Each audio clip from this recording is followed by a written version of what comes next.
Okay, so Tar Heels advance to the championship game where they fall to the red-hot NC State team. Carolina beats Florida State in the quarterfinals, Pittsburgh in the semis, and then loses 84-76 in the championship game. Adam, I thought Carolina looked great in the game against Florida State. Tar Heels were at peak power there for a little bit where – they were getting contributions from all over the place. Their defense was active. They were forcing turnovers. They were running. I thought Elliot Cadeau was terrific in that game.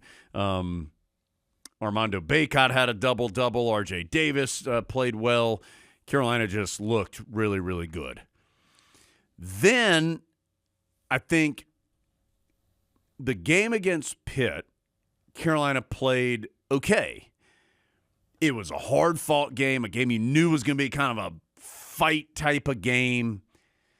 R.J. Davis and Armando Bacot really carried Carolina offensively in that game. The only two Tar Heels who scored in double figures. Davis had 25. Bacot had 19 and 11. And Carolina's defense, Ingram on Henson, Bacot on all the ball screens, playing great against Pitt's guards when he was switched onto him. That played a big role. But I think also, Adam, some of the things that ended up hurting Carolina in the championship game were there in the Pitt game. You just didn't care about them as much because the Tar Heels had played great defensively and, won a really hard-fought game against another team in Pitt that I thought played pretty well. But the fact that the Tar Heels ultimately failed to get much offense outside of R.J. Davis and Armando Bacot was one of their downfalls in the game against NC State. And then when Carolina's defense was not as good in the game against State as it had been against Pitt or Florida State or for most of the year, then all of a sudden those offensive deficiencies were a much bigger deal. And so Carolina wanted to win. It's disappointing that the Tar Heels didn't win. Nothing about Carolina changes because of what happened in the ACC tournament, which comes down to this. When Carolina defends, they can be a Final Four team. When the Tar Heels don't, they can be done in the second game this weekend if they're not careful. Yeah, it was kind of a handy reference guide on the Tar Heels because I think you got the A version of Carolina, the B version of Carolina, and the C version of Carolina in the 3 games they played in Washington, D.C. I'm not sure the Tar Heels can be much better than they were against Florida State, who is a reasonably good opponent. I think Pitt is obviously better than Florida State, and Carolina was better than Pitt on that night, and they were really good defensively. And then against NC State, I'll be interested to see what people think of what Hubert Davis says later in the show and kind of how he explains that loss, because he looked at it differently than I had thought about it before. I think I was probably more in the general public camp of, well, it seemed like the Tar Heels didn't try very hard. Not that I didn't think they didn't try very hard. They didn't try as hard as I would have if I was out there against NC State. But what Coach Davis says is almost 180 degrees from that, and I could see that too, because Carolina does have some players who haven't been in games like that before. Well, I do think that's a relevant topic. R.J. Davis and Armando Bacot, to me, look like the two guys that had been in the Final Four before and playing for a national championship before. That doesn't mean they did everything right or played terrific every single possession. But they, to me, look like guys who had been in that spot and understood what was occurring and what it took. Carolina has some other players that are either veteran players but haven't been in those moments, either at all or very often. And then they have a freshman or two, obviously, that play a lot as well. And I do think that's relevant. Now, the good news is you have now played in some of those games, and that doesn't also discount regular season games against Duke and in the Bahamas, where I thought the Tar Heels needed to step up to a big moment, and they're gaining those experiences as the year goes on. And yet I think we can all agree it's a little different when if you lose, you're done. Than if you lost to Duke, which fortunately for Carolina didn't happen in the regular season. But if you did, you would have been disappointed and it would have stunk for a couple days, and then you would have played again. That's different, as we all understand, than the NCAA tournament. The good news is your two best guys have been through it, and they are good enough to help you win games when you don't have your best. And yet, Adam, the Tar Heels cannot be their best unless Cormac Ryan and Harrison Ingram and Elliot Cadeau and Jalen Withers and Jalen Washington and Seth Trimble, they need it from all of them. But particularly Ingram and Ryan. We have seen it as we have watched Carolina play every single game this year. If both of those guys are struggling to score, Carolina is going to have to really work to win the game. They've got to have at least one of them that is scoring at a decent clip to supplement Bacot and Davis. And if they don't, it's a challenge. And it's not only the making shots part. I think some of it is taking care of the ball. Carolina had some costly turnovers in that NC State game that were uncharacteristic of the way they've played throughout most of the year. And they only had 8 in the game, but there were a couple important ones. Yes. But a lot of it is making shots. And I think in that sequence in the last 5 or 6 minutes of the State game, 2 things were happening. The Tar Heels couldn't stop State, and State kept making shots until they started turning it over. But once State started turning it over, Carolina couldn't make shots. Yeah. Carolina was getting some decent shots. State gave Carolina a chance to get back in the game. The Tar Heels had a couple of jump shots that had they gone in, it's like a 4-point game at one point. I think at one time it would have been either 3 or 5-point game, and they weren't going in. And even before that sequence where State started turning it over, the Tar Heels, I think in my mind as I was sitting there, I was thinking they're not getting very good shots. And RJ Davis is trying to do too much because he did shoot a lot. He ended up shooting 26 times, 15 more times than anybody else on the team, which is a lot. And it was one of the very few times this year where I absolutely did feel like he was pressing to try and make something happen. But on the other hand, who else would I have wanted taking those shots on that night? And that is and I thought also some guys on the court looked like they didn't want to take those shots. Right. I agree. And so I think that's credit to RJ Davis. He's like, all right, we're going to do this. And it wasn't like he was jacking them up over 3 guys. I mean, They were decent looks. So the biggest problem was you couldn't get any stops. From that 15 minutes to 5 minutes in the second half, it didn't feel like Carolina could get any stops to me. I mean, at all. And it wasn't like the Pack had come out with some innovative new offense with a bunch of cuts and passes. It was 2 guys. Yeah. And credit to them. They both played great. Oh, yeah. I mean, but Carolina couldn't get any stops. And, the Tar Heels doubled Burns early in the game, and State hit a couple threes, which I think led Carolina to try to go one-on-one more later in the game. And, I mean, you saw it 100 times, and we've seen it ever since he's been there. Give it to him, everybody clears out, he's going to bang into you. And it's just he weighs 300 pounds. It's hard to stop him from banging his way into the paint.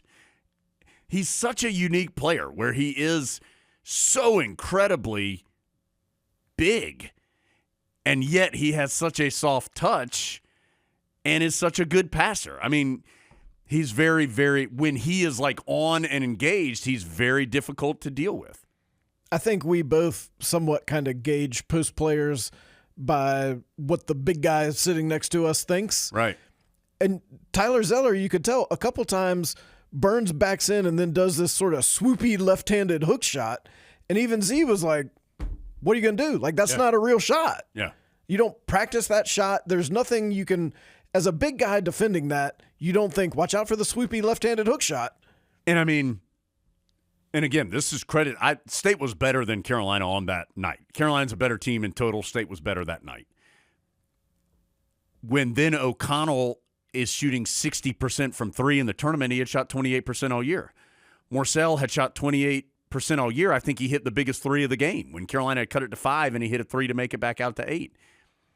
I mean, if they do that in the NCAA tournament, they can win some more games because it's so hard to defend Burns. Well, Ernest Ross comes in after playing 48 minutes the entire season and makes – was that his first basket of the entire year? It was his second made field goal of the season. DJ Burns made the only 3 he had made. Again, State was on one, as we know, in D.C., and credit to them. I mean, they did something nobody had ever done before. I do think it's interesting, Adam, the reaction, and I don't think I realized it. Now, Adam was super angry.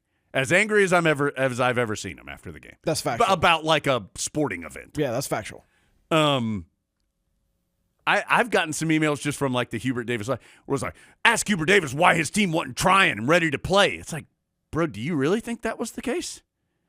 You really think? It's just funny to me how it always goes back to that. State was playing incredibly high-level basketball, and the Tar Heels, quite honestly, didn't play great in that game. That doesn't mean they weren't trying or that all of a sudden this is an incredibly flawed and terrible team.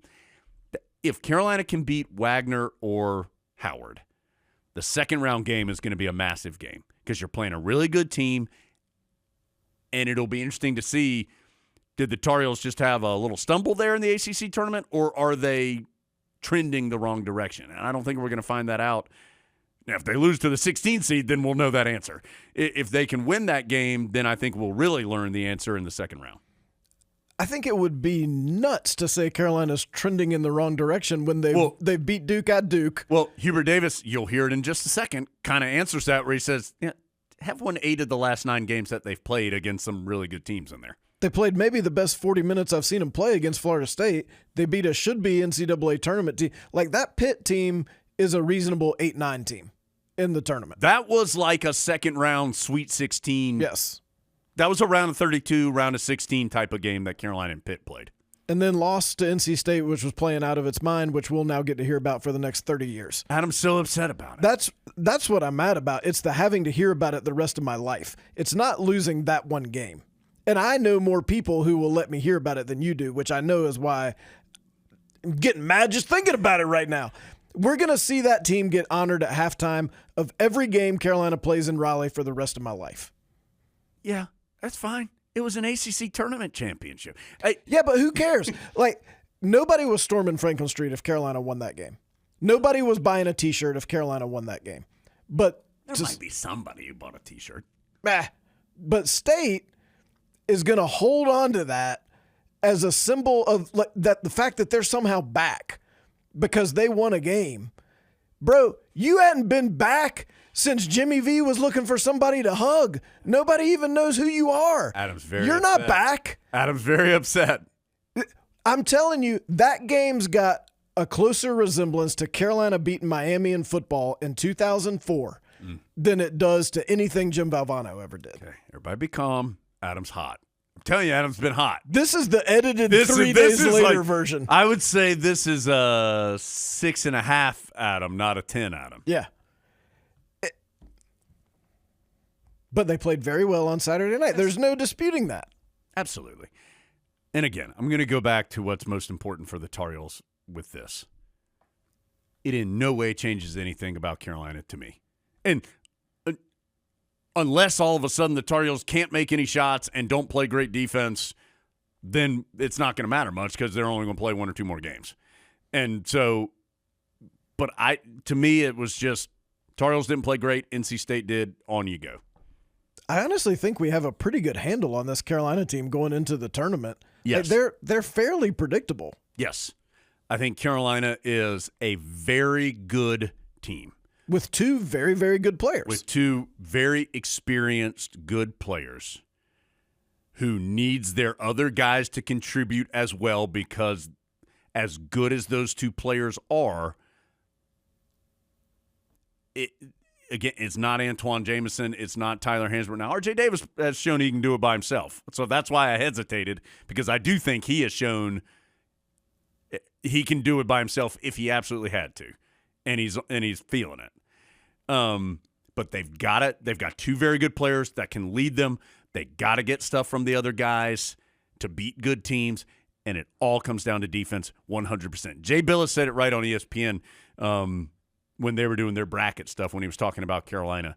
And he said, if the Tar Heels defend, they're one of the best teams in the country. Their offense is not as good as you might think about a Carolina offense. And he's right. Carolina is good offensively, but this is not 2009 Carolina who could just go up and have a B-plus game and score 96 points. They've got to do some other things too. And that's okay because they've done it pretty consistently. It's just now has to happen consistently, hopefully, for 2 games in Charlotte. And then, Adam, if they do well, we'll see if they invite him to go to L.A. Really need full 40 minutes each night from Elliot Cadeau. Elliot Cadeau looked like Ty Lawson and Ed Cota put together against Florida State. And, I don't mind. Leaving that game, I thought, holy cow, if he's going to do this, Carolina's at a whole different level. The way that he was pushing the tempo, the way that he was distributing, the quality of shots for the most part that he was taking. But then, quite honestly, he took a step back in the next 2 games. He was not nearly as good. And I think he's still, 8 assists in the state game and only 1 turnover? Obviously, those are very good stats. But if he is closer to that Florida, and he may not be able to reach that level on 6 straight games or even 2 straight games, but if he can be closer to that, I think that player makes Carolina a lot better. And teams, whoever Carolina plays is going to play him just like State did, which is not defend Cadeau on the perimeter. And how are the Tar Heels going to counter that? Well, and they're not the first. It's not like they unlocked some secret. I mean, Pitt and Florida State didn't do it either, and we've seen that for the last 3 months. So he's got to be able to turn down the temptation of the considering score and time of they've left me open. Is this a good shot? It could be, depending on score and time, or it could be, hey, let's try another 12 seconds offense here, and then if it still is the best shot you can get on this possession, okay. He's got to be able to fight that. Adam, anything else? Carolina ACC tournament, NCAA tournament, off we go. No. Okay.